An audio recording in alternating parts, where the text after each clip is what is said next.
প্রিয় ছাত্রছাত্রীরা, তোমাদের সবার সেবা টিউটোরিয়াল চ্যানেলে স্বাগতম। ফ্রেন্ডস, আজকে আমি তোমাদের সঙ্গে ক্লাস 9 এর ডাইনি চ্যাপ্টারটা ডিসকাস করব। তো চলো আরম্ভ করে আমি চ্যাপ্টার ডিসকাস করা। দেখো, এই চ্যাপ্টারের লেখক হচ্ছেন তারাশঙ্কর বন্দ্যোপাধ্যায়।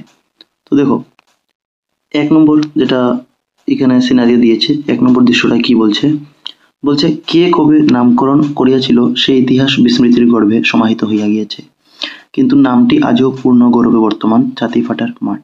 ঠিক আছে, এখানে তুমি দেখবে এই যে ছাতিফাটা মাঠ না, এটা একটা স্থানের নাম। ঠিক আছে, এই স্থানটার নাম কে কখন দিয়েছিল, এই লাইনটা প্রথম লাইনটা এটাই বলছে যে কে কখন কবে এটা নামকরণ করেছিল সে ইতিহাস বিস্মৃতির গর্ভে, মানে এটা ইতিহাসের পাতায় লুকিয়ে গিয়েছে, মানে এটা অনেক পুরনো কথা, আগের কথা, সমাহিত হইয়া গিয়েছে, কিন্তু নামটি আজও পূর্ণ গৌরবে বর্তমান। যদিও এই স্থানটি বা কে নাম দিয়েছিল এই বিষয়ে জানা নাই, কিন্তু তার নামটা এখনো রয়েছে। নামটা কি? ছাতিফাটার মাঠ। যেমন দেখবে কোনো যদি মানুষের মৃত্যু হয়, তো সে যদি সমাজে কিছু একটা ভালো কাজ করে যায়, তো তার নামটা মুখে মুখে থাকে, যদিও সেই মানুষটা নেই, তার শরীর নেই, কিন্তু তার নামটা থাকে।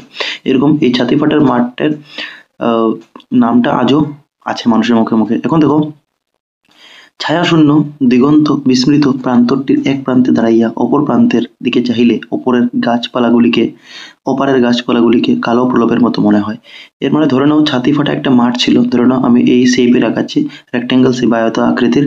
তো ধরে নাও এক প্রান্তর থেকে অন্য প্রান্ত, মানে এই দিক থেকে এই দিকে। ঠিক আছে, কি বলছে যে ছায়াশূন্য কেন জানো? এই ছাতিফাটার মাঠ অ্যাকচুয়ালি এমন একটা বহুত একটা বড় জায়গা আছে, এই জায়গাতে কোনো গাছপালা নেই, মানে বড় ধরনের গাছপালা নেই, ছোট ছোট গুল্ম জাতীয় গাছ আছে, ছোট ছোট। ঠিক আছে, যেমন গোলাপ ফুল তোমরা বলতে পারো, কন্টক জাতীয় যেগুলো কাটা ফুল থাকে, এই এরকম গাছ আছে। ঠিক আছে, তো বলছে ছায়াশূন্য দিগন্ত মানে অনেক বিশাল। ঠিক আছে, বিস্মৃত প্রান্তর মানে এই যে বড় ফিল্ডের কথা, মাঠের কথা। এক প্রান্তে দাঁড়াইয়া, তুমি যদি এদিকে এক প্রান্তে দাঁড়াও, তখন অপর প্রান্তের দিকে চাইলে, যদি তুমি এদিক থেকে দাঁড়িয়ে এদিকে যাও, তখন কি হয়? ওপারের গাছপালাগুলিকে কালো প্রলেপের মতো। তো ওইদিকে যেটা মোটামুটি গাছপালা পাওয়া যেত, এগুলোকে কালো রঙের একটা আভাস দেখা যেত এইগুলোর উপরে। ঠিক আছে, প্রলেপের মতো মনে হতো। এপার হইতে ওপার পর্যন্ত অতিক্রম করিতে, তুমি যদি এই যে মাঠটা আছে, এখান থেকে যদি এপার থেকে যদি ওই পার হতে চাও, তখন কি হয়? তৃষ্ণায় ছাতি ফাটিয়া মানুষের মৃত্যু হইত। মানে পিপাসায় মানুষের এমনকি মৃত্যু হওয়া মোটেই অসম্ভব নয়, মানে মৃত্যু হওয়াটাও সম্ভব ছিল, বিশেষ করে গ্রীষ্মকালে, বিশেষ করে যখন গরমের দিন ছিল। তো তখন ছাতিফাটার মাঠের সে রূপ অদ্ভুত ভয়ঙ্কর। আর ওই সময় ছাতিফাটার যেটা রূপ ছিল মাঠের, সেটা অদ্ভুত ছিল। ঠিক আছে, আর ভয়ঙ্কর, ভয়ানক। কতগুলি খৈরী ও সয়াফুল জাতীয় কন্টক গুল্ম ছাড়া কোনো বড় গাছ নেই, যেটা আমি একটু আগে বললাম তোমাদেরকে, যে সেই ছাতিফাটা মাঠে কত কিছু গাছ আছে। কি কি গাছ মনে রাখবে, এটা কোশ্চেন আসবে তোমাদের। খৈরী ও সয়াফুল জাতীয় গাছ ছিল, কন্টক গুল্ম কাটা কাটা যেগুলো গাছ থাকে এগুলা, কিন্তু বড় গাছ নাই। কোথাও জল নাই, আবার কোথাও জলও নাই। গোটা কয়েক শুষ্ক গর্ভ জলাশয় আছে। এখানে জল নাই অবশ্য, জলাশয় আছে। জলাশয় মানে যেটার মধ্যে জল থাকে, গর্ত খুঁড়া ওরা থাকে না, পুষ্কুনি, আপনার পুকুর, এগুলা, কিন্তু জল পাওয়া যায় না। কিন্তু জল তাহাতে থাকে না, এটাই বলছে, জল পাওয়া যায় না, আবার জলাশয় আছে, জল রাখার স্থান আছে। কোনো অতীতকালের এক মহানাগ এখানে আসিয়া বসতি করিয়াছিল। আবার এটাও মানুষের মুখে মুখে কথা আছে যে কোন অতীতকালে কোনো এক মহানাগ এখানে এসে বাসস্থান করত, তাহারই বিষের জ্বালায়, আর সেই মহানাগের বিষের জ্বালায় মাঝখানের রসময়ী রূপ। এখানে অ্যাকচুয়ালি মাঝখানি হতো না, এটা মাঠখানি হতো। এই মাঠের রসময় রূপ মানে নিরস আর কি, মাঠটা দেখতে কিরকম একটা মনে হয়, কোনো রস নেই। ঠিক আছে, কোনো আনন্দ নেই এখানে, এটাই বলছে মাঠটির রসময় রূপ। এই বিষের জ্বালাই, এই যে মহানাগের বীজ প্রসবনী শক্তি পুড়িয়া ক্ষার হইয়া গিয়েছে। মানে এখানে এই মাঠের মধ্যে কিছু গাছপালাও হয় না, এটাই বলছে বীজ প্রসবিনী শক্তি, যে একটা শক্তির অভাবে যেটা গাছপালা এখানে হতো, সার হতো, এগুলা কিছু হয় না, এর জন্য এটা রসময় হয়ে গেছে, আর বীজ প্রসবনী শক্তি পুড়িয়া ক্ষার হইয়া গিয়েছে। দেখো, তখন নাকি আকাশ লোকে সঞ্চারমান পতঙ্গ পক্ষীয় পঙ্গু হইয়া ঝরা পাতার মতো ঘুরিতে ঘুরিতে আসিয়া পড়িত স্থানে। আর এই মহানাগের অভাবে কি হতো? মহানাগের বিষের অভাবে, বিষের ফলে আকাশ লোকে, মানে এই যে ছাতিফাটার মাঠের উপরে যদি কোনো কিছু পক্ষী, কোনো পাখি, পতঙ্গ, পোকামাকড় যদি উড়ে যেত, তখন তারাও পঙ্গু হয়। ঠিক আছে, তারা সেখানে ঝরা পাতার মতো, যেভাবে পাতা ঝরলে উপর থেকে গাছ থেকে ঘুরে ঘুরে এরকম পড়ে যায়, এরকম তারাও পড়ে যেত, পক্ষী পতঙ্গ। ঠিক আছে, এই স্থানের উপরে দিয়ে গেলে। ঠিক আছে, এরকম কথা ছিল। এখন দেখো, সে নাগ আর নাই, বর্তমানে সে নাগ যেটা মহানাগ ছিল এটা নাই, কিন্তু বিষ জর্জরতা এখনো কমে নাই, মানে তার বিষের প্রভাবটা এখনো কমে নাই, এর জন্য এই মাঠের এখনো এরকম অবস্থা আছে। অভিশপ্ত ছাতিফাটার মাঠঙ্গ মাঠখানার পূর্ব প্রান্তে দলদল জলার উপরে রামনগরের সাহাদের যে আমবাগান আছে, সেখানে 40 বছর ধরিয়া বাস করিতেছে এক ডাকিনী, ভীষণ শক্তিশালী নিষ্ঠুর এক বৃদ্ধা ডাকিনী। তো দেখো এখন কি বলছে যে এই মাঠের মধ্যে একজন ডাকিনী বা ডাইনি যে পাঠের নাম আছে সে বাস করছে, আর সে একজন বৃদ্ধ, আর সে 40 বছর ধরে সেখানে বাস করছে। ঠিক আছে, আর কোথায় বাস করছে দেখো, বলতে মাঠখানার পূর্ব প্রান্তে। তো মনে রাখবে চাঁদিপাটার মাঠের পূর্ব প্রান্তে, পূর্ব দিকে দলদলির জলার উপরে। দলদলি মানে কি, তো কাদা মাটি ইত্যাদি দিয়ে এখানে নরম আর কি, এখানে পা রাখলে তোমার পাটা ঢুকে যায়, এটাকে দলদল বলে। সো এই দলদলির জলার উপরে এখানে একটু জল জমা যেটা আছে এটার উপরে রামনগরের সাহাদের আম বাগান। তো রামনগরের সাহাদের একটা আম বাগান আছে এখানে। ঠিক রামনগর বলতে কোনো স্থানের নাম বলছে এখানে, ঠিক আছে, ওইখানেই জায়গাটার নাম হয়তো চাঁদিপাটার যে জায়গায় পূর্ব প্রান্তের নামটার মানে যেখানে ডাইনি থাকছে, এখানে রামনগরের সাহাদের যে আম বাগান আছে সেখানে 40 বছর ধরে থাকছে। তো মনে রাখবে পুরো লাইনটা যে কোথায় থাকছে, রামনগরের সাহাদের আম বাগানে, ঠিক আছে, 40 বছর ধরে। এখন দেখো লোকে তাকে পরিহার করিয়াই চলে, মানে লোক তার কাছাকাছি আসে না, মানে তাকে এড়িয়ে চলে, লোক ইগনোর করে। ঠিক আছে, তাহার দৃষ্টি নাকি অপলক স্থির। আর লোকের বিশ্বাস, লোকে বলে যে এই যে ডাইনি তার দৃষ্টিটা অপলক, মানে অপলক মানে কি, মানে চোখ বন্ধ করে না, সে চিরকাল চোখ খুলেই থাকে, আর সে দৃষ্টি নাকি আর 40 বছর ধরিয়া নিবদ্ধ হইয়া আছে। দেখো এটাও বলছে তারা যে 40 বছর ধরে সে এক পলকেই, অপলক মানে কি চোখটা পলকানো, চোখটা ঝাপানো, সে চোখ ঝাপাচ্ছে না, চোখটা একদম খুলে রেখেছে 40 বছর ধরে, এরকমই নিবদ্ধ গভীরভাবে এই মাঠখানার উপর, এই মাঠখানার উপর তার দৃষ্টিটা আছে। ঠিক আছে, এখন দেখো দলদলির উপরে আমবাগানের ছায়ার মধ্যে নিঃসঙ্গ একখানি মেটে ঘর। আর ওই যে দলদলির উপরেই যেখানে সে থাকতো, আমবাগান, আমবাগানের ছায়ার মধ্যে, আমবাগানের ছায়া ছিল। এমনি তো পেলাম এখানে কোনো গাছপালা নেই, কিন্তু এই যে আমবাগান ছিল মাঠের পূর্ব প্রান্তে, সেখানে আম গাছ ছিল। তো সেখানে এই ছায়ার মধ্যে নিঃসঙ্গ মানে একা, কেউ সঙ্গী নেই, একখানি মেটে ঘর। একটা মেটে ঘর মানে মাটির ঘর। ঘরখানার মুখ ওই ছাতি ফাটার মাঠের দিকে, আর তার ঘরের যেটা পূর্ব প্রান্ত আছে মুখটা, এটা এই মাঠের দিকে, এটা মাছের বলেছে, মাঠের হবে। বারান্দায় স্তব্ধ হইয়া বসিয়া নিমেষহীন দৃষ্টিতে বৃদ্ধা চাহিয়া থাকে। তো বারান্দায় চুপচাপ বসে থেকে এই বৃদ্ধটা, এই ডাইনিটা, ডাকিনিটা নিমেষহীন মানে ওই যে অপলক, চোখ না বুলিয়ে বৃদ্ধা চাহিয়া থাকে এই ছাতি ফাটার মাঠের দিকে। ছাতি ফাটার মাঠের দিকে সে চেয়ে থাকে বারান্দার থেকে, ঠিক আছে, এক পলকে। কাজের মধ্যে তাহার ঘর দুয়ারটি ঠিকঠাক রাখা, মানে তার কাজ কি, তো সে নিজের ঘর দুয়ার ঠিক রাখে, আর কয়েক ঘর ভিক্ষা, আর একটু ভিক্ষা চায়, কয়েক ঘর, 2-3টা বাড়িতে গিয়া দাঁড়াইলেই তার কাজ হইয়া যায়। মানে 2-3 ঘরে যদি ভিক্ষা চায় তখন তার হয়ে যায়। কেন 2-3 ঘরে হয়ে যায়, দেখো কারণটা বলছে, কারণ লোকে ভয়ে তাকে বেশি করেই ভিক্ষা, বেশি পরিমাণে ভিক্ষা দিয়ে থাকে। তো তাকে লোকে তাকে ভয় করে ডাইনি বলে, ঠিক আছে। তো এর জন্য ওর 2-3 ঘর ভিক্ষা চাইলে হয়ে যায়, মানুষের 2-3 ঘরের মধ্যেই বেশি করে ভিক্ষা দিয়ে দেয়। এখন কি বলছে দেখো, বলছে ইহার উপর সমস্তটা দিন দাওয়ার উপর নিস্তব্ধ হইয়া বসিয়া থাকে। তো সে বারান্দার উপর সারা দিন নিস্তব্ধ হইয়া মানে এক দৃষ্টিতে চুপচাপ গভীরভাবে এখানে বসে থাকে। এমনই করে 40 বছর সে একই ধারায় ওই মাঠের দিকে, ঠিক আছে, তো 40 বছর ধরে সে ওই মাঠের দিকেই চাহিয়া বসিয়া আছে, ওই মাঠের দিকে, ছাতি ফাটা মাঠের দিকে চেয়ে বসে আছে এই ডাইনি। ঠিক আছে, এখন দেখো বলছে বৃদ্ধার বাড়ি এখানে নয়, অবশ্য সেখানে তার বাড়ি নয় কিন্তু, ঠিক আছে, এই মাঠের মধ্যে তার বাড়ি না, ছাতি ফাটা মাঠের মধ্যে তার বাড়ি না। তার বাড়ি কোথায় দেখো, কোথায় যে বাড়ি সে কোথাও সঠিক জানে না, আবার সঠিকও জানে না কেউ যে তার বাড়ি কোন জায়গাতে। এরপর দেখো বলছে, তবে একথা নাকি নিঃসন্দেহ যে 3-4খানা গ্রাম একরূপ ধ্বংস করিয়া অবশেষে আকাশপথে একটা গাছকে চালাইয়া লইয়া যাইতে যাইতে একদা এক ছাতি ফাটার মাঠের নির্জন রূপে মুগ্ধ হইয়া নামিয়া আসিয়াছে। মানে এরকম কথা আছে লোকের মুখে আর কি, যে এই ডাইনিটা এখানেই সবসময় থাকতো না, সে অন্য কোথায় থাকতো, কিন্তু কোথায় কেউ জানে না। তো এরকম কথা আছে যে ছাতি ফাটার মাঠে কিরকম এলো সে ডাইনি। তো বলছে যে 3-4খানা গ্রাম একরূপ ধ্বংস করিয়া, ঠিক আছে, মানুষের মুখে কথা আছে যে 3-4টা গ্রাম ধ্বংস করার পর এই ডাইনি একটা গাছকে চালাইয়া, একটা গাছকে বাতাসের মধ্যে চালিয়ে নিয়ে ওই ডাইনিটা সেখানে একবার এই ছাতি ফাটার মাঠের উপরে যাচ্ছিল, আর তার নজরটা সেখানে যেই পড়েছিল, তো সেই নির্জন রূপে, ঠিক আছে, মানে এই ছাতি ফাটার মাঠে হাল্লাগুল্লা নেই, চিৎকার নেই, ঠিক আছে, নির্জন জায়গাটা, এটার মধ্যে মুগ্ধ হয়ে খুব ভালো লাগলো তাকে দেখে, আর সেখানে নেমে এসেছে, এটা দেখে সে নেমে আসলো এখানে। নির্জনতা উহারা ভালোবাসে, কেন সে নামে রাখলো, কারণ নির্জনতা ওরা ভালোবাসে, যেখানে হাল্লাগুল্লা নেই, মানুষের জনবসতি নেই, সেই জায়গাগুলো ডাইনিরা ভালোবাসে, সেজন্য সে এখানে বাস করাটা আরম্ভ করলো। মানুষ দেখিলেই তাহার অনিষ্ট স্পৃহা জাগিয়ে ওঠে, মানে মানুষকে দেখলেই তার মনে একটা ছটফট হয়, ঠিক আছে, মানে কিছু একটা বিনাশ করবে, মানুষের কিছু একটা খারাপ করবে, এটা তার মনে জেগে ওঠে। ওই সর্বনাশী লোলুপ শক্তিটা সাপের মতো সকলকে জীব বাহির করিয়া ফনা তুলে নাচিয়া ওঠে। এর মানে মানুষকে দেখলেই সর্বনাশী মানে কি, সবের নাশ করবে, ঠিক আছে, খারাপ চাওয়া সবের।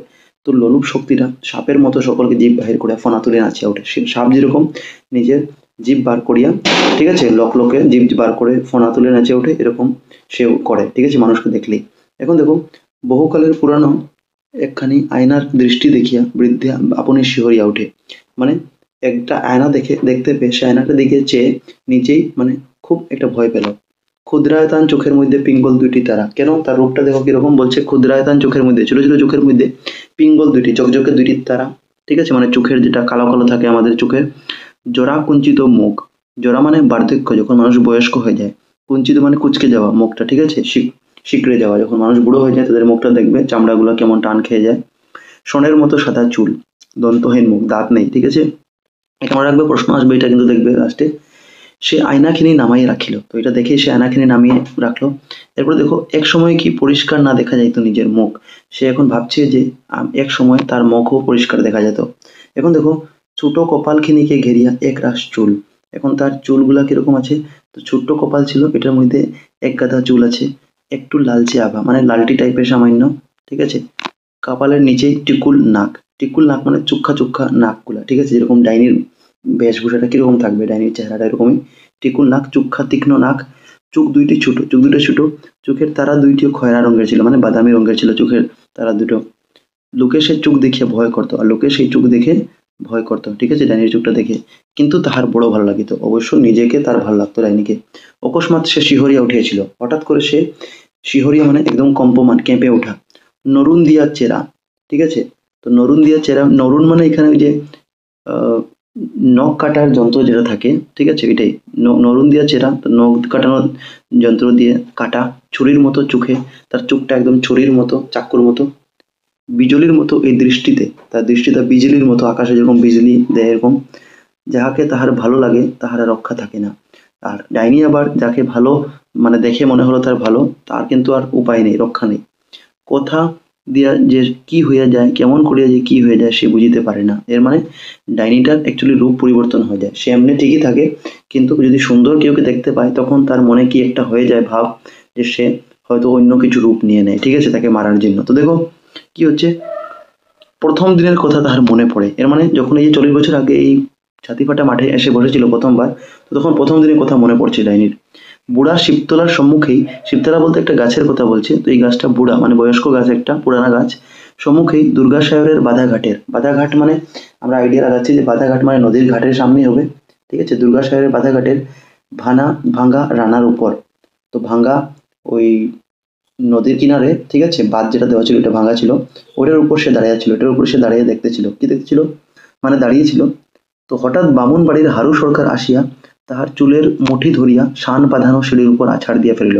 তো এই অবস্থায় থাকাকালীন হঠাৎ করে বামুন বাড়ির, মানে ব্রাহ্মণ বাড়ির সামনে বাড়ির কেউ হবে, হারু সরকার নাম কি মানুষটা, হারু সরকার এসে তাহার চুলের মুঠি ধরিয়া, তার চুলটা মুঠি ধরে শান বাঁধানো সিঁড়ি, শান বাঁধানো সিঁড়ি মানে জানো, ওই যে সিঁড়িগুলোর মধ্যে, যেগুলোর মধ্যে সিঁড়ি আমরা ধরে যেগুলো উঠি, ঠিক আছে, রেলিং থাকে, ওই রেলের মধ্যে তাকে আছাড় দিয়ে ফেললো, মানে জুড়ে মারলো আছাড় দিয়ে, ঠিক আছে। দেখো কেন মারলো, আর কি বললো, বলছে হারামজাদি ডাইনি, তাকে গাল দিয়ে বলছে হারামজাদি ডাইনি, তুমি আমার ছেলেকে নজর দিয়েছো, তুমি আমার ছেলেকে নজর দিয়েছো, এটা বামুন সরকার বলছে ডাইনিকে।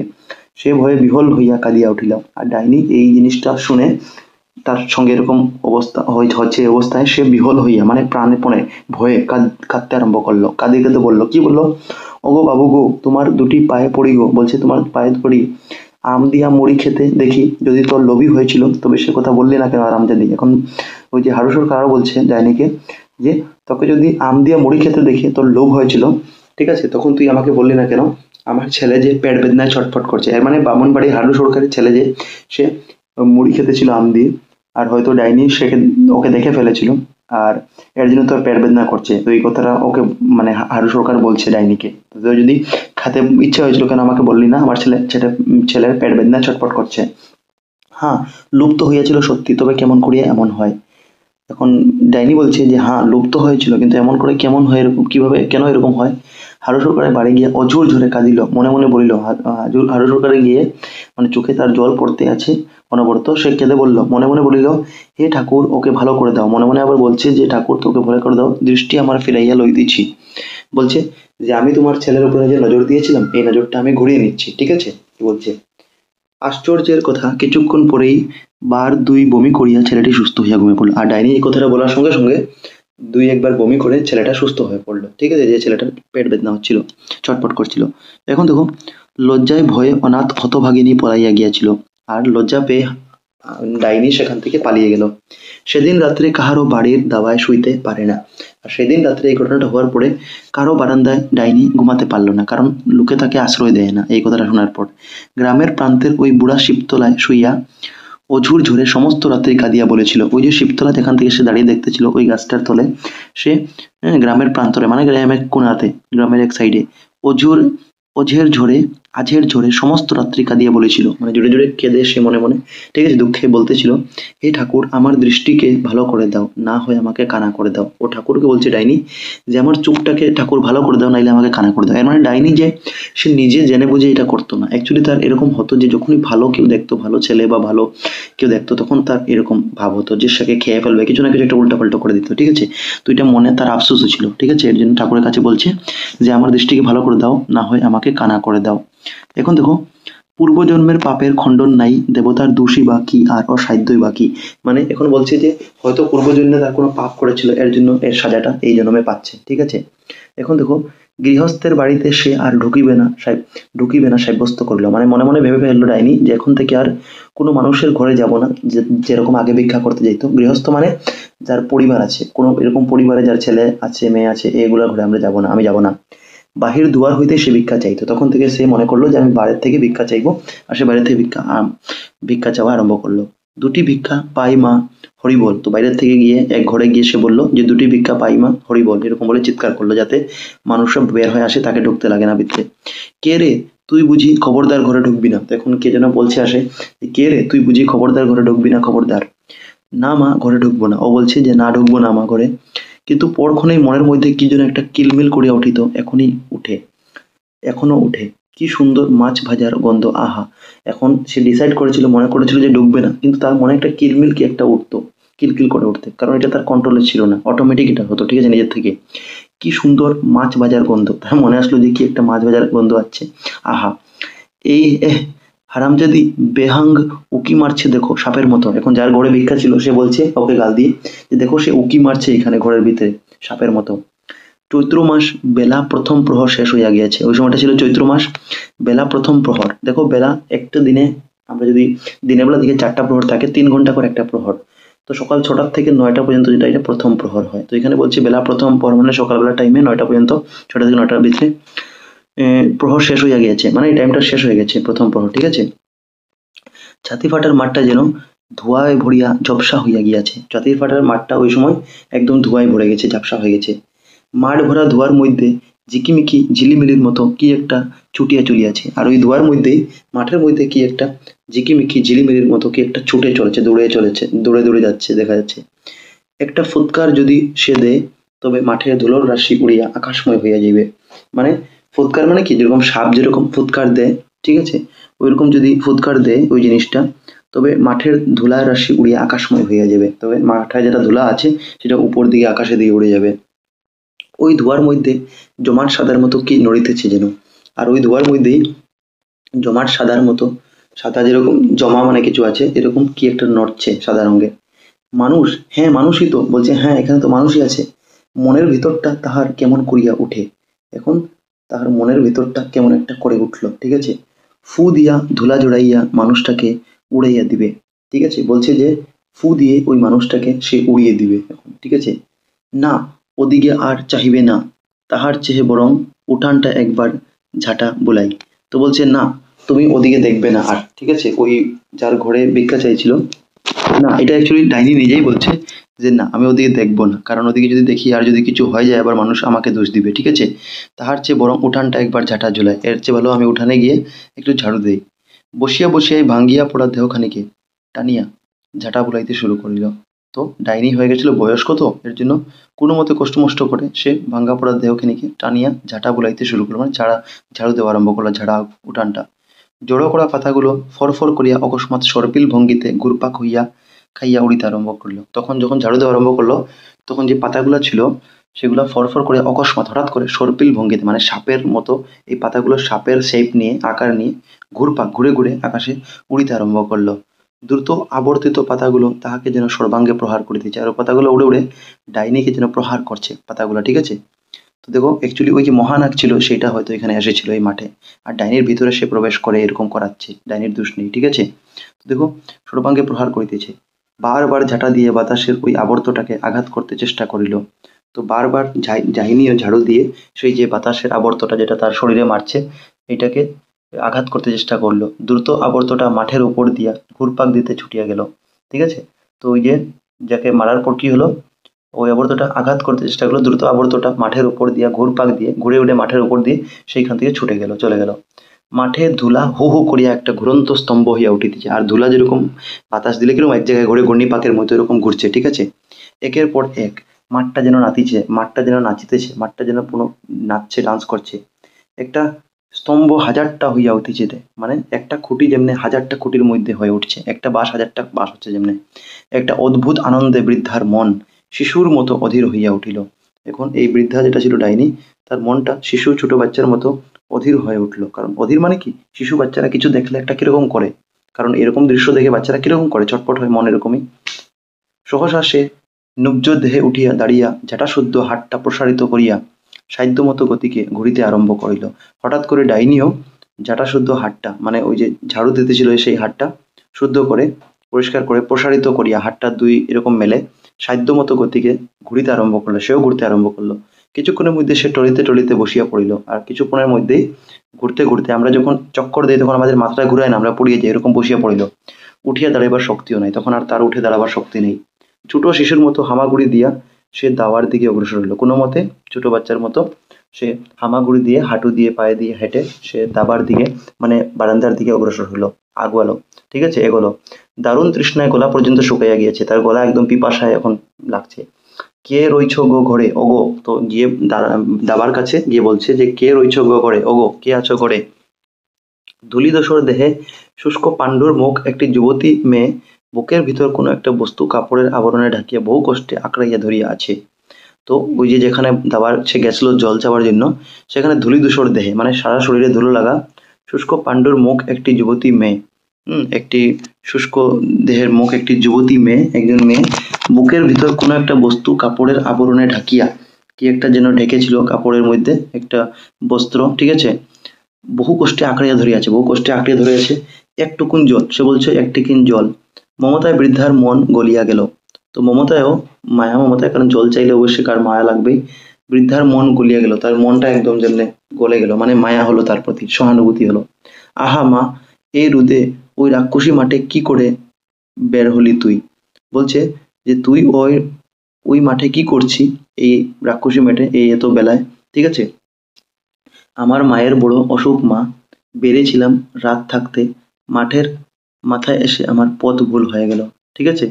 তো আমি বের হয়েছিলাম আসলে যে আমার মায়ের খুব অসুখ হয়েছে, আর রাত থাকতেই বের হয়েছিলাম, আর আমার মাঠের মাথায় এসে আমি রাস্তাটা ভুলে গেছি। আচ্ছা, এই কথাগুলো অ্যাকচুয়ালি ডাইনি বলছে না, এই কথাগুলো একটা ওই যুবতী মেয়ে বলছে আসে, ঠিক আছে। সে অ্যাকচুয়ালি ওই দাবার কাছে, মানে ওই ডাইনির ঘরের কাছে আসে এগুলো কথা বলছে, ঠিক আছে। তো একটু আমরা একটু মিস্টেক করে ফেলেছি আগের লাইনগুলোর সঙ্গে, কারণ পাঠটাই তোমরা দেখবে একটু কঠিন পাঠটা, একটু পড়তে পড়তে তোমরা একটু বিভ্রান্তি লাগবেই, ঠিক আছে, আমারও লেগে গেছিলো সেম, ঠিক আছে। তো আমরা এখন কারেকশন করে দিচ্ছি যে ওই এখান পর্যন্ত ঠিক ছিল, যে এটা ঝাঁটা ওটা যেটা দিচ্ছিল, এখানে কি হয়েছে, ধোয়ার মধ্যেই নড়িতেছে যেন মানুষ, হ্যাঁ মানুষই তেমন, হ্যাঁ ঠিক আছে, হ্যাঁ না না এখান থেকে তো একটু মিস্টেকটা আমরা করি, যে আকাশময় ওই যে ওই ধোয়ার মধ্যে জমার সাদের মতো কি নড়িতেছে মানুষ, হ্যাঁ মানুষই তো, মনের ভিতরটা তাহার কেমন করিয়া উঠিয়ে ফু দিয়া ওলা উঠিয়ে মানুষটাকে উড়াইয়া দিবে, মানে ওই যুবতীটার এন্ট্রি তখন এখান থেকে হয়েছে, ঠিক আছে, তার সঙ্গে এগুলো ঘটনা ঘটছে, ঠিক আছে। এরপরে দেখো, এরপরে তো ডাইনি তার ঝাঁটা দেওয়া আরম্ভ করলো, তার সঙ্গে এগুলো হলো। এখন দেখো এখানে কি হচ্ছে, একটুকু জল জল চাইলে যখন মহিলাটা এসে, এই মানে যুবতীটা এসে ডাইনির কাছ থেকে, তখন মমতায় বৃদ্ধার মন গলিয়া গেল, মানে ডাইনিরও মনে মায়া আসলো তার প্রতি। তো বলছে আমার মায়ের বড় অসুখ মা, ওই যুবতীরা বলছে যে সে কেন এখানে এসে মানে আটকে গেছে। বেরিয়েছিলাম রাত থাকতে, বলছে আমি রাতেই বেরিয়েছিলাম, মাঠের মাথায় এসে আমার পথ ভুলে গেছে, আমি রাস্তাটা ভুলে গেছি। বৃদ্ধটি শিহরিত হইয়া উঠিল। তখন ওই যে বৃদ্ধটি ছিল, ওই যে ডাইনি, কারণ ডাইনি জানে যে আমি তো এখন ঠিক আছি, এক সেকেন্ডে আমার কি হয়ে যাবে আমি জানি না। তো মেয়েটির পাশে একটি শিশু, ও বৃদ্ধটি শিহরিত, মানে ডাইনি কেন কেঁপে উঠলো শরীরটা ওই একটা শিশু দেখে। বলছে গরম জলে সিদ্ধ শাকের মতো ঘর্মাক্ত দেহে নেতাইয়া পড়িয়াছে, মানে ওই ছেলেটা, যেটা শিশুটা ছিল, ওই যুবতীটার মেয়ে, যুবতীটার কোলে, সে গরম জলে সিদ্ধ শাকের মতো, কারণ এত রোদের মধ্যে হেঁটে হেঁটে এসেছে, তো শরীরে আর কি ঘাম পড়ছে, ঘর্মাক্ত দেহে নেতাইয়া পড়িয়াছে, সারা শরীরে মানে ঘাম, ঠিক আছে। বৃদ্ধা ব্যস্ত হইয়া বলিল, দে দে বাছা, ছেলেটার চোখে মুখে জল দে। তো বৃদ্ধ বলছে, মানে ডাইনি বলছে যে তার চোখে মুখে জল দে। মেয়েটি ছেলের মুখে চোখে জল দিয়া আঁচল ভিজিয়ে সর্বাঙ্গ মুছিয়া দিল। তো তার মেয়েটি বলতে এখানে ডাইনির কথা বলা হয়েছে, ঠিক আছে। তো তার সর্বাঙ্গে চোখে মুখে জল ভিজিয়ে তার মুখটা মুছে দিল। বৃদ্ধা দূরে বসিয়া ছেলেটির দিকে তাকাইয়া রহিল।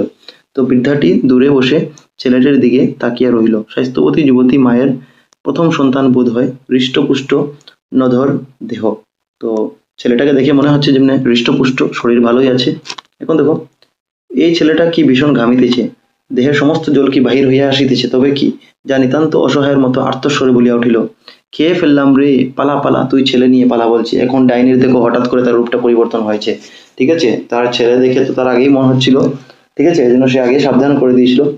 এখন দেখো ছেলে, খেয়ে ফেললাম রে, পালা পালা, তুই ছেলে নিয়ে পালা। এখন ওই যুবতীটাকে বলছে ডাইনি যে আমি খেয়ে ফেলেছি রে ছেলেটাকে, তুই এখান থেকে নিয়ে পালা। শিশুটির মা দুই হাতে ঘটি তুলিয়া জল খাইতেছিল। তো মা কি করছে, যুবতীটা জল খাইতেছিল, তার হাত হইতে ঘষিটা পড়িয়া পড়িয়া গেল, ঘটিটা খসিয়া পড়িয়া গেল। সে আতঙ্কিত বিবর্ণ মুখে বলিয়া উঠিল, এটা তবে রামনগর। এখন মহিলাটা, যুবতীটারও মনে হলো সে হয়তো কোনো সময় শুনেছে যে এটা তো রামনগর। এর মানে রামনগর যেটা, যেটা একটা স্থানের নাম, ঠিক আছে। ওই যে রামনগরের আমবাগান ছিল, তো বলছে এটা হয়তো রামনগর, এর জন্য এরকম হচ্ছে। তুমি সেই, বলছে হ্যাঁ তুমি সেই, হয়তো এই যে সেই ডাইনি, এই মহিলাটা, যুবতীটা বলছে। সে ডুকরিয়া কাঁদিয়া উঠিয়া ছেলেটিকে ছু মারিয়া কুড়াইয়া লইয়া যেন পক্ষিণীর মতো ছুটিয়া পালাইয়া গেল। তখন ওই মহিলাটা সেই ছেলেটাকে নিয়ে কেঁদে কেঁদে সেখান থেকে পালিয়ে গেল। ছি ছি, আপনার বুকখানাকে নখ দিয়া চিরিয়া ওই লোকটাকে বাহির করে দিতে ইচ্ছে হইল বৃদ্ধার। বলছে আপনার বুকখানাকে নখ দিয়া চিরিয়া, নখ দিয়ে চিরে, কারণ ডাইনি তো, ওই লোকটাকে বাহির করিয়া দিতে ইচ্ছা হইল বৃদ্ধার। তো বৃদ্ধার যেমন এটাকে, ছেলেটাকে মনে হচ্ছিল চিরে দিবে, ঠিক আছে, নখ দিয়ে। জানাজানি হইলে কাল সে গ্রামের পথে বাহির হইবে কি করিয়া, যদি মানুষে জানতে পায় তাকে কালেই, ঠিক আছে, আগামীকালকে তাকে লোকে গ্রাম থেকে বের করে দিবে। ছেলেমেয়েরা এমনিতেই তাহাকে দেখিলে পালাইয়া যায়, কেহ কেউ কাঁদিয়া ওঠে। ছেলেমেয়েরা তার সামনে আসতে চায় না, কাঁদিয়ে পালাইয়া যায়, আর কেউ কেউ আবার কেঁদে ওঠে তাকে দেখে, ঠিক আছে। এই লজ্জায় একদা সে গভীর রাত্রে আপনার গ্রাম ছাড়িয়া পালিয়েছিল, মানে সেই লজ্জায় যে লোকে তাকে কি বলবে, সে লজ্জায় সে গ্রাম ছেড়ে পালিয়ে গেছিল ডাইনি। সেদিনের কথা স্পষ্ট মনে আছে। তাহারই বয়সী সাবিত্রীর সুন্দর চকচকে ছেলেটিকে দেখতে গিয়েছিল, আর সেদিন পালিয়ে গিয়ে তার বয়সী, ডাইনির বয়সী, সাবিত্রীর সুন্দর চকচকে ছেলেটিকে দেখতে গিয়েছিল। সাবিত্রীর সুন্দর একটা ছেলে ছিল, ওকে দেখতে গিয়েছিল।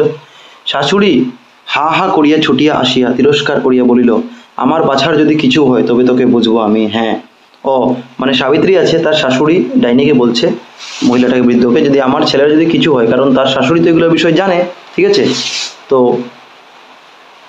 যদি কিছু হয় আমার ছেলেকে, আমার বাচ্চাকে, তবে বুঝবো আমি। হ্যাঁ, তারপর বাহিরের দিকে আঙ্গুল বাড়িয়ে বলল, বেরো বলছি, বেরো। তখন সাবিত্রীর শাশুড়ি ওকে বলছে যে তুই এখান থেকে বের হ। তাহার, এখন দেখো 100 বৎসর, আচ্ছা এখানে দেখো, তারপর হারামজাদির চোখ দেখি। তো সাবিত্রীর শাশুড়ি বলছে, দেখো হারামজাদির চোখটা দেখো। ছি ছি, ভগবানকে ডাকিয়া সে বলিয়াছিল তুমি ইহার বিচার করিবে। তো ভগবানকে ডেকে বলছে যে ভগবান আপনি এই জিনিসটা দেখবেন যে এটা ঠিক হচ্ছে না মন্দ হচ্ছে। 100 বৎসর পরমায়ু দিও সাবিত্রী খোকাকে দয়া করিয়া, ঠিক আছে। তো প্রমাণ করিয়া দিও সাবিত্রী খোকাকে আমি কত ভালোবাসি, ঠিক আছে। মানে ওই ডাইনি বলছে যে ভগবান এটাকে তুমি বিচার করবে, 100 বছর পরমায়ু দিও ওকে, সাবিত্রী খোকাকে, যাতে এটা প্রমাণ হয়ে যায় যে আমি কত ভালোবাসি এর, ঠিক আছে, আমি কোনো খারাপ চাই না, ভালো চাই, এইটাই। কিন্তু অপরাহ্ন বেলা হইতে না হইতেই তাহার অতুগ্র বিষময়ী দৃষ্টিক্ষুদার কলঙ্ক অতি নিষ্ঠুরভাবে সত্য বলিয়া প্রমাণিত হইল। এখন বিকাল হইতে হইতে, অপরাহ্ন হইতে, সন্ধ্যাবেলা হইতে হইতে, দুপুরবেলা হইতে হইতেই, ঠিক আছে, দুপুরবেলা অ্যাকচুয়ালি, তার হইতে হইতে কি হলো, তার যেটা মানে ডাউট ছিল, সন্দেহ ছিল, এটা কিন্তু ঠিক হলো, যে দৃষ্টিক্ষুদার কলঙ্ক, তার যে ওই যে আসল রূপটা হলো তখন ব্যাট, ঠিক আছে। তো নিষ্ঠুরভাবে সত্য বলে প্রমাণিত হইল। সাবিত্রীর ছেলেটি নাকি ধনুকের মতো বাঁকিয়া গিয়েছে। সাবিত্রীর ছেলে কি হলো, ধনুকের মতো বেঁকে গেছে, মানে এটা ডাইনি এটা করেছে। আর এমনভাবে কাতরাইতেছে যে ঠিক যেন কেহ তার রক্ত চুষিয়া লইতেছে, এমনভাবে সে কাতরাইতেছে, মানে শরীরটা তেড়া করছে, নিজের শরীরটাকে মানে লড়াচ্ছে, ঠিক আছে, কাঁদছে, যেরকম কেউ রক্ত খাচ্ছে তার। লজ্জায় সেদিন সে গ্রামের জঙ্গলের মধ্যে আত্মগোপন করিয়াছিল, লজ্জায় সে গ্রামের জঙ্গলের মধ্যে লুকিয়ে গেছিল সেদিন। গভীর রাত্রে, সেদিনও বোধ হয় চতুর্দশী ছিল, বাকুলের জাগ্রত মা তারা দেবীর কাছে প্রার্থনা করিয়াছে। তখন সে গিয়া বাকুলের জাগ্রত মা তারা দেবী, মানে কোনো দেবতার কথা বলছে, কোনো কাছে প্রার্থনা করছে, কিন্তু মা তারাও তাহাকে দয়া করেন নাই। তো মা তারাও তার উপরে দয়া করেন নাই। কতবার সে মানত করিয়াছে, ঠিক আছে, মিনত করিয়াছে, আমাকে ডাইনি হইতে মানুষ করিয়ে দাও। ভগবানের কাছেও সে বলতো যে ভগবান আমাকে দয়া করে তুমি ডাইনি থেকে মানুষ বানিয়ে দাও, আমি তোমাকে বুক চিরিয়া রক্ত দিব, কিন্তু মা মুখ তুলিয়া চাহেন নাই, কিন্তু তার কথা শুনেন নাই। এখন দেখো, ঝিরঝির করিয়া বাতাস বহিতেছিল শুক্লা নবমীর চাঁদের জ্যোৎস্নায়। তো শুক্লা নবমী তিথি ছিল, এখানে চাঁদের জ্যোৎস্নায়, মানে আকাশে চাঁদ ছিল, ঠিক আছে। ছাতি ফাটার মাঠ একখানা সাদা ফরাসের মতো পড়িয়া আছে।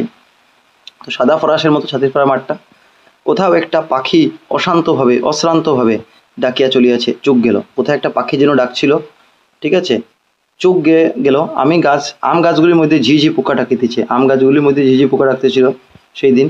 ঘরের পিছনের ঝর্ণার ধারে দুইটা লোক যেন মৃদু গুঞ্জনে কথা কইতেছে। তো ঘরের পিছনে, মানে সেখানে তার ঘরের পিছনে ঝর্ণার কাছে দুইটা লোক আস্তে আস্তে, ঠিক আছে, মৃদু গুঞ্জনে কথা কহিতেছে। অতি সন্তর্পিত মৃদু পদক্ষেপে বৃদ্ধা ঘরের কোণে আসিয়া উকি মারিয়া দেখিল। তখন বৃদ্ধা চুপচাপ ঘরের কোণে এসে তাদেরকে দেখলো যে তারা কি করছে এখানে ঝর্ণার ধারে।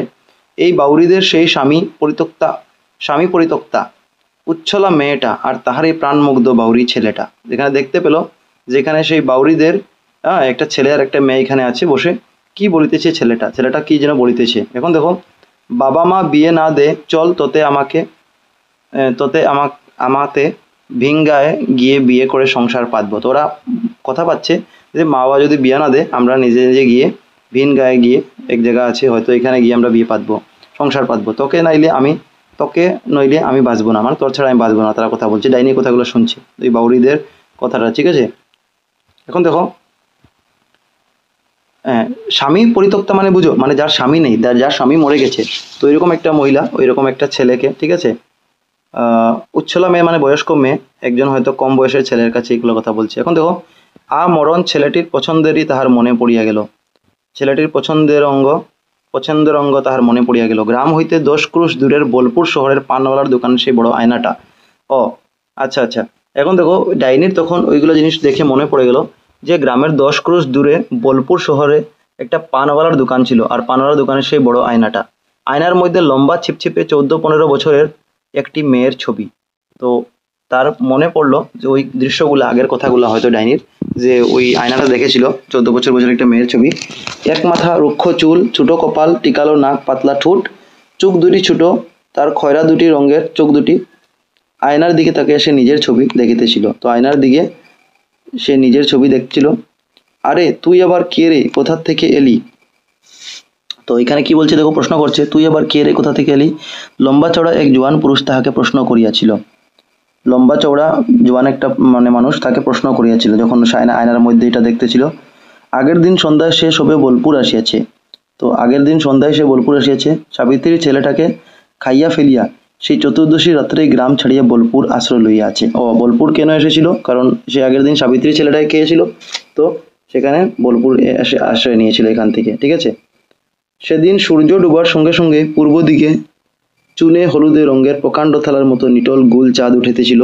বোলপুরের একেবারে শেষে রেল লাইনের ধারে বড় পুকুরটার বাঁধা ঘাটে বসিয়া আচত হইতে মুড়ি খাইতে খাইতে সেই ওই চাঁদের দিকে চাহিয়া সহসা কে আসিয়া তাহার সম্মুখে দাঁড়াইতে সে চমকিয়া উঠিল। ও সেই লোকটা, কথার জবাব না দিয়ে পালিয়ে এলি যে? সে বলিয়াছিল, ওই দেখো, তুমি যাও বলছি, আমি চেঁচাবো। তো এখানে হঠাৎ করে তার সামনে কেউ আসলো, আর সে বলল ডাইনির কাছে যে তুই কথার জবাব না দিয়ে কেন পালিয়ে গেলেছিলি? সে বলিয়াছিল, ওই দেখো, তুমি যাও বলছি, আমি চেঁচাবো। তো সে বলছে, তুমি এখান থেকে চলে যাও, নাহলে আমি চেঁচিয়ে দিব। চেঁচাবি? দেখছিস পুকুরের পাক, টুটি টিপে তোকে পুঁতে দিব পাকে। তুই এই যে কর্দমাক্ত দেখছি কাদা, এখানে তোকে, ঠিক আছে, পুঁতে দেবো তুই যদি চিৎকার করিস। লোকটা অকস্মাৎ মাটির উপর ভীষণ জুড়ে পা ঠুকিয়া চিৎকার করিয়া একটা ধমক দিয়া উঠিল। ধ্যাত! তো মানুষটা তাকে ধমক দিল, ঠিক আছে। আর আঁচল ধরা হাতের মুঠি খসিয়া গিয়া মুড়িগুলি ঝরিয়া পড়িল। তো মুড়ি যেটা খেতে ছিল, যখন আঁচল ধরলো তখন মুড়িগুলো খসে পড়লো, ঠিক আছে। লোকটার হিহি করিয়া হাসি শুনিয়া সে একেবারে কাঁদিয়া ফেলিল। তো লোকটা হাসছে আর ডাইনি কাঁদছে। লোকটা অপ্রস্তুত হইয়া বলিল, দূর রো ফেচ কাঁদুনি মেয়ে কোথার ভাগঙ্গ, তার কণ্ঠস্বরে স্নেহের আভাস। তো লোকটা অপ্রস্তুত কি বললো? দূর রো ফেচ কাঁদুনি মেয়ে, তুই আমার থেকে দূরে থাক, ঠিক আছে? কোথায় রঙ্গ ভাগঙ্গ তাহার কণ্ঠস্বরে স্নেহের আভাস। তুমি মারবা নাকি? এখন ডাইনি বলছে যে তুমি কি মারবে নাকি আমাকে? না, মারবো কেন? তোকে শুধালাম কোথায় বাড়ি তোর, তোকে জিজ্ঞেস করতে এসেছি তোর বাড়ি কোথায়, তুই একেবারে খেক করে উঠলি। তাহার পর আরো অনেক কথা, নাম ধাম জাত পাত, ইহার পর আবারও দেখা। তাহার মনে পড়িল পরদিন সে ঠুঙ্গাতে করিয়া খাবার আনিয়াছিল, ঠিক আছে? তো তাহার পরের দিন সে কে করলো, আবার তার সঙ্গে দেখা হলো পরের দিন। তার মনে পড়লো পরদিন সে ঠুঙ্গাতে করিয়া খাবার আনিয়াছিল। কাল তোর মুড়ি পড়ে গিয়েছিল লে, বললো যে কালকে তো আমি তোর মুড়িটা ফেলে দিয়েছিলাম, আবার ঠিক আছে তোর জন্য এনেছি খানি ঠুঙ্গাতে, ঠিক আছে? কিন্তু সে হাত বাড়াইতে পারে নাই। তাহার বুকের দুর্দান্ত লুড়, সাপের মতো তাহার ডাইনি মনটা বেদের বাঁশি শুনিয়া যেন কেবলই দুলিয়া দুলিয়া নাচিতেছে। তো তার ডাইনি, কারণ ডায়েরি আছে, তার মনটা কোন সময় চেঞ্জ হবে ঠিক নাই। তো সে মনটা দুলে দুলে নাচছে, ছুবল মারিতে ভুলিয়া গিয়াছে। তাহার মনে পড়িল ইহার পরেই সে তাহাকে বলিয়াছিল আমাকে বিয়ে করবি সরা। এখন দেখো ডাইনির নাম এখানে তুমি পেয়ে গেছো, সরা। সরা অ্যাকচুয়ালি এখানে ডাইনির নাম, ঠিক আছে? তো এটা বলার সঙ্গে সঙ্গে তাকে বললো যে তুমি কি আমাকে বিয়ে করবে? আমি কলে কাজ করি, ঠিক আছে? আমি কলে কাজ করি, যাতে পতিত বলে আমাকে বিয়ে দেয় না কেউ। তো ওই ছেলেটার জাত কি ছিল? পতিত, ঠিক আছে? মনে রাখবেন, আমাকে বিয়ে দেয় না কেউ, তুই আমাকে বিয়ে করবি? তো সে অবাক হইয়া লোকটার মুখের দিকে চাহিয়া ছিল, ঠিক আছে? অবাক হয়ে ডাইনি থাকতে চালো, চেয়ে থাকলো তার মুখের দিকে। তাহার মতো ডাইনিকে বিয়ে? বলছে আমার মতো ডাইনিকে বিয়ে তুমি?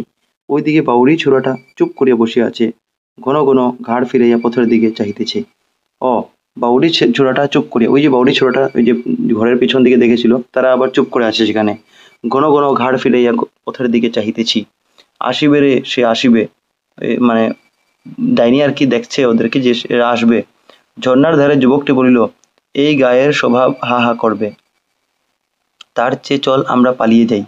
তো বলছে চল আমরা পালিয়ে যাই এখান থেকে, সেখানে দুজনে বিয়ে করে বেশ থাকবো।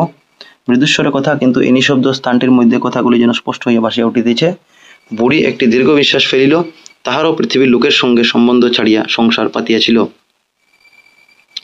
তো বুড়ি যেটা একটা দীর্ঘ নিঃশ্বাস ফেললো, ঠিক আছে? তাহারও পৃথিবীর লোকের সঙ্গে সম্বন্ধ ছাড়িয়া সংসার পাতিয়াছিল, মানে বিয়ে করলো, বিয়ে করে ফেললো। ঝর্ণার ধারে মেয়েটির কথা ভাসিয়া উঠিল, ও হবে না, ঠিক আছে? ঝর্ণার ধারে ওই মেয়েটির কথাটা ভেসে উঠলো যে এটা হবে না। আগে আমায় রূপোর চুড়ি আর খুঁটে 10টি টাকা তুই বেঁধে দেবে, তবে আমি যাব। যে তুই আমায় রূপোর চুড়ি আর খুঁটা 10টা দিবি, তখন আমি যাব। ছেলেটি একটি দীর্ঘশ্বাস ফেলে বলল, কি বলবো বল, টাকা থাকলে আমি তোকে দিতাম, রূপোর চুড়ি দিতাম, বলতে হতো না তোকে। মেয়েটা বেশ হেলিয়া দুলিয়া রঙ্গ করিয়া বলিল, তবে আমি চললাম। যখন এটা পেল না মেয়েটা, তখন বলল, সেখান থেকে উঠে চলে গেল। যা, আর কেন, আর যেন ডাকিস না। অল্প পরেই সাদা কাপড় পরা মেয়েটি ফুটফুটে চাদুনির মধ্যে যেন মিশিয়া গেল। অল্প পরেই ওই যে মেয়েটা ছিল, এটা ফুটফুটে চাদরের মতো, মানে একদম দেখতে না দেখতেই সে এখান থেকে গায়েব হয়ে গেল, ঠিক আছে? সেখান থেকে চলে গেল। ছেলেটা ধূপ করিয়া ঝর্ণার মধ্যে, চুপ করে ঝর্ণার মধ্যে বসিয়া রহিল, চুপ করে ঝর্ণার ধারে বসে রইল। আহাঙ্গ ছেলেটার যেমন কপালঙ্গ বৃদ্ধা শিহরিয়া উঠিল। ইহার চেয়ে তাহার নিজের রূপার চুড়ি কয়েকাছা দিলে হয় না? আর টাকা? মাটিতে হাতের ভর দিয়া সে ছেলেটির কাছে আসিয়া দাঁড়িল। এখন হঠাৎ করে যে চলে গেছিল যে মেয়েটা, সে আবার আসলো। কিভাবে আসলো দেখো তার বেশভূষাটা। বলছে মাটিতে হাতের ভর দিয়া ছেলেটির কাছে আসে দাঁড়ালো, মাটিতে হাতের ভর দিয়ে দাঁড়ালো। ছেলেটা যেন ধ্যানে বসে আছে, ছেলেটা যেন ধ্যান করতেছিল এখানে বসে। লোকজন আসলেই খেয়াল নাই, তার খেয়াল নাই। হাসিয়া সে ডাকিল, বলি ওহে, ও ছোড়া শুনছো? তাহা সে গিয়ে মেয়েটি আবার বলল যে তুমি শুনছো? ছেলেটা চমকিয়া মুখ ফিরাইয়া আতঙ্কে চিৎকার করিয়া উঠিল। সে চিৎকার করছে ছেলেটা ওকে দেখে, এই রূপ দেখে। পর মুহূর্তেই লাফ দিয়ে উঠিল, সে প্রাণপণে ছুটিতে আরম্ভ করলো, মানে এখান থেকে দৌড় মারা আরম্ভ করলো। মুহূর্তে বৃদ্ধার একটা অভাবনীয় পরিবর্তন হইয়া গেল। ওই বৃদ্ধা যেটা ছিল তার একটা পরিবর্তন হয়ে গেছে। ক্রুদ্ধা মার্জারির মতো ফুলিয়া উঠিয়া সে বলিল, মার্জারি মানে বিড়াল যেটা বলি, ক্রুদ্ধ মানে একদম যখন বিড়াল যেটা যখন মানে তার ক্রোধ হয় যখন, ঠিক আছে? অনেক ক্রোধ হয় তখন সে কি অবস্থা থাকে, এরকম ফুলিয়া উঠিয়া সে বলল, মর মর তুই মর। ওকে বলছে মর মর তুই মর। সঙ্গে ইচ্ছা হইল ক্রুদ্ধ শোষণে উহার রক্ত মাংস মেদমজ্জা নিঃশেষে খুশিয়া খাইয়া ফেলে। তো ওর মাংস অংশ খেয়ে ফেলেছিল, ঠিক আছে? ছেলেটা একটা আর্তনাদ করিয়া, মানে জোরে চিৎকার করে বসিয়া পড়ল। পর মুহূর্তে আবার উঠিয়া খুঁড়াইতে খুঁড়াইতে পালাইয়াও গেল আবার কোনো মতে, মানে কোনো মতে সেখান থেকে পালালো, ঠিক আছে? প্রাণ নিয়ে। পরদিন দ্বিপ্রহরের পূর্বে গ্রামখানা বিস্ময়ে শঙ্কাত স্তম্ভিত হইয়া গেল। গ্রামে এই খবরটা ছড়ালো, তো সবাই খবরটা জানতে পেয়ে বিস্ময়ে, ঠিক আছে, শঙ্কায় স্তম্ভিত হইয়া গেল। সবের মনে একটা শখ লাগলো, যেটা কি আবার, সর্বনাশী ডাইনি বাউড়িদের একটা ছেলেকে বান মারিয়াছে। ডাইনি কি বাউড়িদের একটা ছেলেকে ডান মারিয়াছে? বাউড়ি কোনো বিশেষ প্রজাতির লোক হবে, তাদের মধ্যে একজন ছেলে ছিল, তো এটাকে বান মারিয়াছে, কোনো সম্প্রদায়ের লোক হবে। পায়ের ক্ষতস্থান দিয়ে রক্তপাত, পায়ে যেখানে কেটেছে সেখান থেকে রক্তপাত হচ্ছে। গায়ে প্রবল জ্বর, তার ছেলেটার গায়ে প্রবল জ্বরও আছে। কে যেন তাহার মাথা ও পায়ে চাপ দিয়া তাহার দেহখানি ধনুকের মতো বাঁকাইয়া দিয়া দেহের রস নিংড়াইয়া চলিতেছে। কে যেন তাহার শরীরটা ধরে ধনুকের মতো বাঁকাইয়া রসটা যেন নিংড়িয়ে খাচ্ছে। ওদিকে কে এক গুণিন আসিয়াছে ছেলেটিকে ভালো করে দিতে। ওদিকে কেউ একজন এসেছে, ডাক্তারের মতো হয়তো গুণিন, যেটা ঠিক করতে। স্তব্ধ দ্বিপ্রহরে, এখন দ্বিপ্রহরে, কারণ প্রথম প্রহরে তো আগে পেয়েছিলাম, দ্বিপ্রহর মানে 9টা থেকে 12টার সময়। উন্মত্ত অস্থিরতায় অধীর হইয়া বৃদ্ধা পুনার উঠানময় ঘুরিয়া বেড়াইতেছে, উঠানে এদিক ওদিক ঘুরে বেড়াচ্ছে। সম্মুখে ছাতিফাটা মাঠ আগুনে পড়িতেছে, নিঃশব্দ শবদেহের মতো। হি হি করিয়া অতি নিষ্ঠুরভাবে সে হাসিয়া উঠিল। ও কি ভীষণ হাফ ধরিছে তাহার। ওই গুণিনটা বোধ হয় তাহাকে মন্ত্রপ্রহারে জর্জর করিবার চেষ্টা করিতেছে। কর, তোর যথাসাধ্য তুই তো কর, মানে গুণিনটা আসে ওকে ঠিক করার চেষ্টা করছে, অনেকটা চেষ্টা করলো। ও কি অকস্মাৎ উত্তপ্ত দ্বিপ্রহরের তন্দ্রাতুর নিস্তব্ধতা ভঙ্গ করিয়া একটি উচ্চ কান্নার রোল চারিদিকে ছড়িয়া পড়িল। এখন একটা চিৎকার হঠাৎ করে হলো, কান্নার রোল। বৃদ্ধা স্তব্ধ হইয়া শুনিয়া পাগলের মতো ঘরে ঢুকিয়া খিল আটিয়া দরজা বন্ধ করিয়া দিল। তো এখানে ঘরের মধ্যে ঢুকে বৃদ্ধাটা দরজাটা বন্ধ করে দিল। সন্ধ্যার মুখে একটি ছোট পুটলি লইয়া ওই ছাতিফাটার মাঠের মধ্যে নামিয়া পড়িল। তো ছাতিফাটার মাঠের মধ্যে কি যেন একটা নামে পড়লো, যখন ওই যে সে আসলো, ওই গুণিনটা, ঠিক আছে, মন্ত্র করলো হয়তো। পলাইবে, সে পালাইবে, মুখে একটা অস্বাভাবিক গাঢ় অন্ধকার ঘনে আসিতেছে। এখন ওই অ্যাকচুয়ালি বৃদ্ধাকে, ওই ডাইনিকে ধরার জন্যই, ঠিক আছে, আটকানোর জন্যই সেই গুণিনটা এসেছে। তো কিছুক্ষণের মধ্যে আমি আসিল কালবৈশাখীর ঝড়ও নামলো। সে ঝড়ের মধ্যে বৃদ্ধা কোথায় বিলুপ্ত হইয়া গেল, বৃদ্ধাটা কোথায় বিলুপ্ত হইয়া গেল। দুর্দান্ত ঘূর্ণিঝড় খুব জুড়ে এসেছে, সঙ্গে মাত্র 2-4 ফোঁটা বৃষ্টি 2-4 ফোঁটা পড়ছে, আর ঠিক আছে, ঘূর্ণিঝড় দিচ্ছে। পরদিন সকালে ছাতিফাটার মাঠের প্রান্তে সেই বহুকালের কণ্টাকীর্ণ খৈরি গুল্মের একটা ভাঙ্গা ডালের সুচালো ডগার দিকে তাকাইয়া লোকেরা বিস্ময়ের আর অবধি রইল না। তো পরের দিন লোকরা এসে দেখতে পারলো ছাতিফাটার মাঠের সেই যে কণ্টকপূর্ণ গাছগুলো ছিল, কাটা গাছগুলো, সেগুলোর মধ্যে একটা ভাঙ্গা ডালের মধ্যে চুচালো ডগার দিকে, মানে একটা তীক্ষ্ণ, ঠিক আছে, ডালের মধ্যে লোকে বিস্ময়ের অবধি রইল না, মানে সেই ডালের মধ্যেই ডাইনি হয়তো এখানে লটকে ছিল, ঠিক আছে। শাখাটার তীক্ষ্ণাগ্র প্রান্তে বিদ্ধ হইয়া জ্বলিতেছে বৃদ্ধা ডাকিনী সেখানে ঝুলছিল।